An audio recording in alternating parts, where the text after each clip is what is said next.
It's another edition of Time About the Movies. We're looking at Friday the 13th, September 13th, 1991.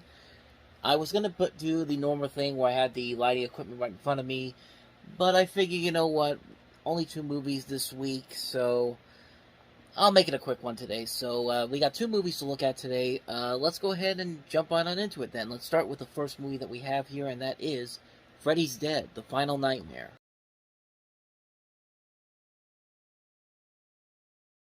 I'm not gonna lie, it is a pretty fun movie for what it is. Like, it's a movie that probably isn't the best way to end this series overall, because it does have kind of a cop-out ending where it doesn't really end this series all that well. But I'm not gonna lie, I had a pretty good time with it, honestly. Like, I like it more because I think it's more funnier than it is scarier, because there's so many different elements of this movie that actually made me laugh pretty hard. It's like, it's so bad. It's like, it's kind of a guilty pleasure movie, to say the least. Like, I mean, it works still because it's Robert Englund as Freddy Krueger. I mean, he's always going to make this work no matter what. But part of what made this movie funnier for me was just the ways that he trolls people and the way they kills them. Like, this is where it gets the most ridiculous. Like, I love how he just trolls this one guy all throughout the movie, and like, every time he just keeps waking up from a dream. There's one point where he's just like, I'm not getting out of bed, I'm not gonna let him get me, and then all of a sudden there's just fire coming up over the bed, and he just has this look on his face like, ah, shit. It's just like, it's hilarious, man. Like, I'm not gonna lie, that stuff, it's funny. It's definitely not the way the series probably was intended to go, but I don't know, like I said, I had a good time with it. But yeah, Freddy's Dead, The Final Nightmare definitely was not the best way to end this series. But you know what? Like I said, I had a good time with it overall. It does have a cop-out ending, kind of, that for something that's supposed to be the end of a series, it doesn't really set it up that very well, I should say. But, I mean, I'm not gonna lie, it is a fun movie. It is still a very fun movie overall. But I think the next movie in the series, Wes Craven's New Nightmare, definitely brought back the reason why Freddy Krueger was seen as a menacing threat at in the early films.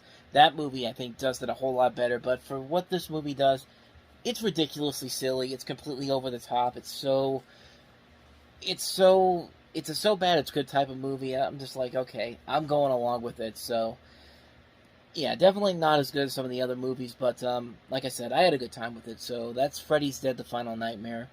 Let's move on to the next movie, and that is, well, actually, it's the last movie that we look at. It's River Phoenix and Lily Taylor in Dogfight.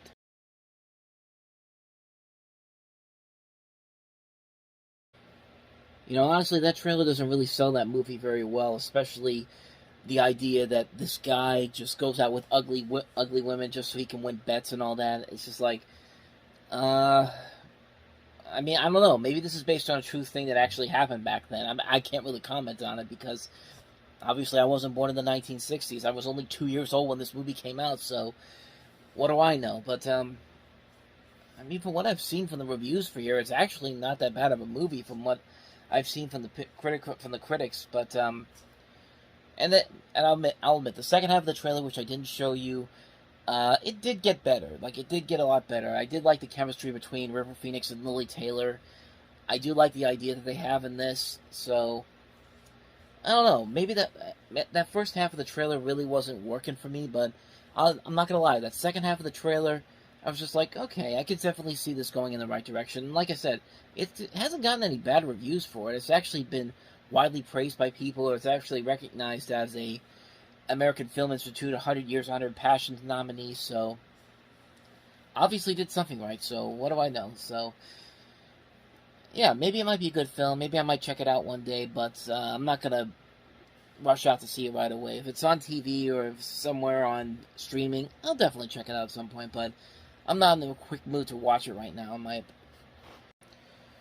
And so on that note, we wrap up another edition of Time About the Movies. Next time we meet, it'll be the weekend of September 20th, 1991. We'll look at 7 new movies, including Late for Dinner, Living Large, McBain with Christopher Walken, not the McBain from The Simpsons, unfortunately, Laura Dern and Robert Duvall and Rambling Rose, Terry Gilliam's The Fisher King with Jeff Bridges and Robin Williams, Paradise, and also The Indian Mother. So most of the movies there, mostly forgettable. There are some good ones there. We'll definitely go over those when we meet back here on this show on Monday, because of course Steel City Con is this weekend. You can tell by the wristband here. That's what I'm going to be at this weekend, and I'm going to have some videos every single day during the con. So tomorrow, Saturday, Sunday, check back here on the channel for those. And with that said, thank you guys for watching. And if you want to see more videos like this, check out the playlist on the next page. Check out the previous episode, and I will see you guys on Monday for a new time about the movies. And if you're going to be watching the Comic-Con videos, I'll see you tomorrow for a new one. So, with that said, I am off. Thank you guys for watching, and I will see you next time. Until then, take care.